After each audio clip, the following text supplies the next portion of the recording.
ଆଚ୍ଛା, ଆମେ ସମସ୍ତେ ତ ଭାବୁ ଯେ ସଫଳ ହେବାକୁ ହେଲେ ଟ୍ୟାଲେଣ୍ଟ ବା ପ୍ରତିଭା ହିଁ ସବୁକିଛି। କିନ୍ତୁ ଯଦି ଏହି ଧାରଣାଟି ଭୁଲ ହୋଇଥାଏ, ଯଦି ସଫଳତାର ପ୍ରକୃତ ଚାବିକାଠି ଆଉ କିଛି ହୋଇଥାଏ ଯାହା ପ୍ରତିଭାଠାରୁ ବି ବହୁତ ବେଶୀ ଶକ୍ତିଶାଳୀ, ଆସନ୍ତୁ ଆଜି ସେଇ ରହସ୍ୟ ଉପର ପର୍ଦ୍ଦା ଉଠାଇବା। ତେବେ ଏହି କାହାଣୀର ଆରମ୍ଭ ହେଉଛି ଜଣେ ମନୋବିଜ୍ଞାନୀ ଆଞ୍ଜେଲା ଡକୱର୍ଥଙ୍କଠାରୁ, ଆଉ ତାଙ୍କ ନିଜ ଜୀବନ ସତ କହିବାକୁ ଗଲେ ଏକ ବଡ଼ ଆଶ୍ଚର୍ଯ୍ୟଜନକ ବିରୋଧାଭାସ।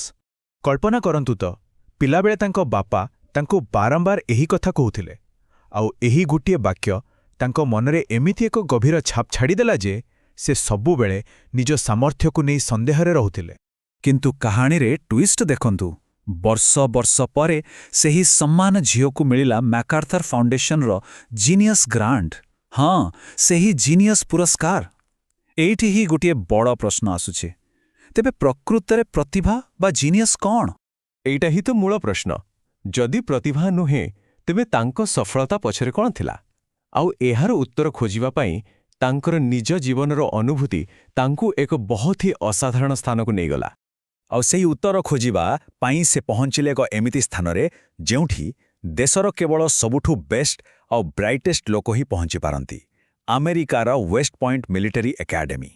ଭାବନ୍ତୁ, 14,000ରୁ ଅଧିକ ଲୋକ ଆବେଦନ କରନ୍ତି ଆଉ ସେଥିରୁ ବଛା ହୁଅନ୍ତି ମାତ୍ର 1200। ଏଠିକି ଯିଏ ବି ଆସେ ସେମାନେ ପ୍ରତ୍ୟେକେ ନିଜ ନିଜ କ୍ଷେତ୍ରରେ ଟପର।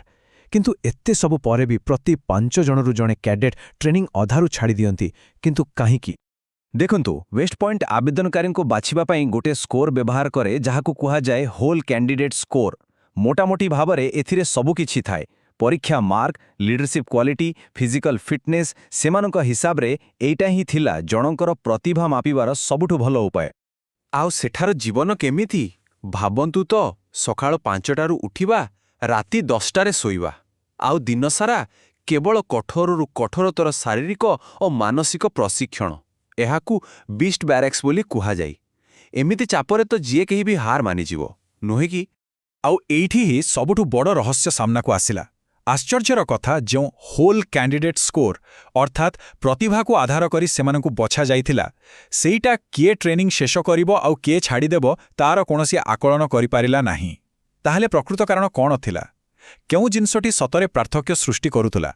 ଆଉ ଏହି ରହସ୍ୟର ସମାଧାନ ଥିଲା ଗୋଟିଏ ଶବ୍ଦରେ, ଗ୍ରିଟ୍। ଏହି ଶବ୍ଦଟି ହିଁ ଡକୱର୍ଥଙ୍କର ସମ୍ପୂର୍ଣ୍ଣ ଗବେଷଣାର ମୂଳଦୁଆ ପାଲଟିଗଲା। ତେବେ ଏ ଗ୍ରିଟ୍ ଜିନିଷଟା କ'ଣ? ଦେଖନ୍ତୁ, ଏହା କେବଳ କଠିନ ପରିଶ୍ରମ କରିବା ନୁହେଁ। ଏହା ହେଉଛି ଦୀର୍ଘ ସମୟ ଧରି ନିଜ ଲକ୍ଷ୍ୟ ପାଇଁ ଲାଗି ରହିବାର ଉତ୍ସାହ ଏବଂ ଧୈର୍ଯ୍ୟ। ଗୋଟେ ହିସାବରେ କହିଲେ ଏଇଟା ଏକ ମାରାଥନ୍, 100 ମିଟର ଦୌଡ଼ ନୁହେଁ। ଏହାକୁ ଆମେ ଦୁଇଟି ମୁଖ୍ୟ ଭାଗରେ ବୁଝିପାରିବା। ପ୍ରଥମଟି ହେଲା ଅଧ୍ୟାବସାୟ, ମାନେ ଯେତେ ବାଧା ଆସିଲେ ବି ହାର ନ ମାନି ଆଗକୁ ବଢ଼ିବା। ଆଉ ଦ୍ୱିତୀୟଟି ହେଲା ଉତ୍ସାହ, ମାନେ ନିଜ କାମକୁ ଭଲ ପାଇବା ଆଉ ତାର ଗୁରୁତ୍ୱକୁ ବୁଝିବା। ଠିକ୍ ଅଛି, ତେବେ ଚାଲନ୍ତୁ ଦେଖିବା ଏଇଟା ପ୍ରକୃତିରେ କେମିତି କାମ କରେ। କାରଣ କେବଳ ୱେଷ୍ଟ ପଏଣ୍ଟ ନୁହେଁ, ଏହା ବାହାରେ ମଧ୍ୟ ବିଭିନ୍ନ କ୍ଷେତ୍ରରେ ଗ୍ରିଟ୍ର ଶକ୍ତି ଦେଖିବାକୁ ମିଳିଛି। ଡକୱର୍ଥଙ୍କ ଅଧ୍ୟୟନର ଫଳାଫଳ ଏକଦମ ସ୍ପଷ୍ଟ ଥିଲା। ୱେଷ୍ଟ ପଏଣ୍ଟରେ ଯେଉଁ କ୍ୟାଡେଟ୍ମାନଙ୍କ ପାଖରେ ଅଧିକ ଗ୍ରିଟ୍ ଥିଲା, ସେମାନେ ହିଁ ସେହି କଠିନ ଟ୍ରେନିଂକୁ ଶେଷ ପର୍ଯ୍ୟନ୍ତ ପାର କରୁଥିଲେ। ପ୍ରତିଭା ନୁହେଁ, ବରଂ ଗ୍ରିଟ୍ ହିଁ ଥିଲା ପ୍ରକୃତ ଗେମ୍ ଚେଞ୍ଜର। ଏମିତିକି ବ୍ୟବସାୟ ଦୁନିଆରେ ବି ଏହାର ପ୍ରମାଣ ମିଳିଛି। ଗୋଟିଏ ଅଧ୍ୟୟନରୁ ଜଣାପଡ଼ିଲା ଯେ ଯେଉଁ ସେଲ୍ସ କର୍ମଚାରୀମାନଙ୍କର ଗ୍ରିଟ୍ ଅଧିକ, ସେମାନେ ବାରମ୍ବାର ନାଁ ଶୁଣିବା ପରେ ବି ନିଜ କାମରେ ଲାଗି ରହନ୍ତି। ଆଉ ଫଳସ୍ୱରୂପ ସେମାନେ ନିଜ ଚାକିରିରେ ଅଧିକ ସମୟ ଧରି ତିଷ୍ଠି ରହିପାରନ୍ତି। ଆଉ ଏହି ଧାରା ସବୁଠି ଦେଖାଯାଉଥିଲା। ହାଇସ୍କୁଲରେ କିଏ ପାଠପଢ଼ା ଶେଷ କରିବ ତାହା ଗ୍ରେଟ୍ କହିପାରୁଥିଲା। ନ୍ୟାସନାଲ ସ୍ପେଲିଂ ବିରେ ଯେଉଁ ପିଲାଙ୍କ ପାଖରେ ଅଧିକ ଗ୍ରେଟ୍ ଥିଲା, ସେମାନେ ହିଁ ଆଗ ରାଉଣ୍ଡକୁ ଯାଉଥିଲେ। ଏମିତିକି ଆମେରିକାର ସ୍ପେଶାଲ ଫୋର୍ସେସର କଠିନ ଟ୍ରେନିଂ, ସେଠାରେ ବି ଗ୍ରେଟ୍ ହିଁ ସଫଳତା ଆଉ ବିଫଳତା ଭିତରେ ପାର୍ଥକ୍ୟ ସୃଷ୍ଟି କରୁଥିଲା। କିନ୍ତୁ ସବୁଠୁ ଆଶ୍ଚର୍ଯ୍ୟ କଲାଭଳି କଥା କ'ଣ ଥିଲା ଜାଣନ୍ତି? ତାହା ହେଲା ପ୍ରତିଭା ଆଉ ଗ୍ରିଟ୍ ଭିତରେ କୌଣସି ସମ୍ପର୍କ ନଥିଲା। ହଁ, ଆପଣ ଠିକ୍ ଶୁଣିଲେ, ବେଳେବେଳେ ତ ଏହା ଓଲଟା ବି ଥିଲା। ମାନେ ଯେଉଁମାନେ ଅଧିକ ପ୍ରତିଭାଶାଳୀ, ସେମାନଙ୍କ ପାଖରେ ଗ୍ରିଟ୍ କମ୍ ଥିଲା। ବୋଧହୁଏ କାରଣ ସେମାନଙ୍କୁ କେବେ ସେତେ ସଂଘର୍ଷ କରିବାକୁ ପଡ଼ିନଥିଲା। ତେବେ ଏସବୁ ତଥ୍ୟ ଆମକୁ ଗୋଟିଏ ବଡ଼ ପ୍ରଶ୍ନ ପାଖକୁ ନେଇ ଆସୁଛି। ଆମେ ସଫଳତାକୁ ଯେଉଁଭଳି ଦେଖୁ, ସେଥିରେ କିଛି ଭୁଲ ଅଛି କି? ଏଇଟା ଏକ ବହୁତ ଗୁରୁତ୍ୱପୂର୍ଣ୍ଣ ପ୍ରଶ୍ନ। ଯଦି ସବୁ ପ୍ରମାଣ ଗ୍ରିଡ୍ ଆଡ଼କୁ ଇସାରା କରୁଛି, ତେବେ ଆମ ସମାଜରେ ଆମେ ଏବେ ବି ନ୍ୟାଚୁରାଲ ଟ୍ୟାଲେଣ୍ଟ ବା ସହଜାତ ପ୍ରତିଭାକୁ ନେଇ ଏତେ ଆକର୍ଷିତ କାହିଁକି? ଏହାର ଉତ୍ତର ଗୋଟିଏ ମନୋବୈଜ୍ଞାନିକ ପରୀକ୍ଷଣରେ ଲୁଚି ରହିଛି। ଆମେ ମୁହଁରେ ତ କହୁ ଯେ ଆମେ କଠିନ ପରିଶ୍ରମକୁ ସମ୍ମାନ କରୁ କିନ୍ତୁ ଭିତରେ ଭିତରେ ଆମେ ସେହି ଲୋକଙ୍କୁ ପ୍ରତି ଅଧିକ ଆକର୍ଷିତ ହେଉ ଯେଉଁମାନେ ନ୍ୟାଚୁରାଲ ବା ଜନ୍ମରୁ ପ୍ରତିଭାଶାଳୀ। ମଜାର କଥା ହେଉଛି ଯେତେବେଳେ ଦୁଇ ଜଣଙ୍କର ସଫଳତା ଏକାଭଳି ଥାଏ, ଜଣେ ପରିଶ୍ରମୀ ଆଉ ଜଣେ ପ୍ରାକୃତିକ, ଆମେ ଅଜାଣତାରେ ସେହି ପ୍ରାକୃତିକ ଲୋକଟିକୁ ହିଁ ଅଧିକ ଯୋଗ୍ୟ ବୋଲି ଭାବିଥାଉ। ଏହି ଗୋଟିଏ କଥା ବୋଧହୁଏ ସମ୍ପୂର୍ଣ୍ଣ ଆଲୋଚନାର ସାରାଂଶ।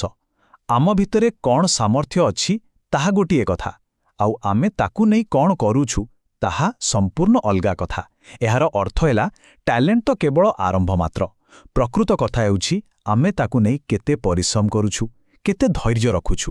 ତେବେ ଶେଷରେ ପ୍ରଶ୍ନଟି ହେଉଛି ଏଇଆ, ଆମେ କ'ଣ କାହାର ଚମତ୍କାର ପ୍ରତିଭା ଦେଖି ଏତେ ବିଭ୍ରାନ୍ତ ହୋଇଯାଉଛୁ ଯେ ସେହି ସଫଳତା ପଛରେ ଥିବା ଅସଲ କାହାଣୀ, ମାନେ ସେହି ସଂଘର୍ଷ, ପରିଶ୍ରମ ଆଉ ଗ୍ରିଟ୍କୁ ସମ୍ପୂର୍ଣ୍ଣ ଭାବେ ଅଣଦେଖା କରିଦେଉଛୁ?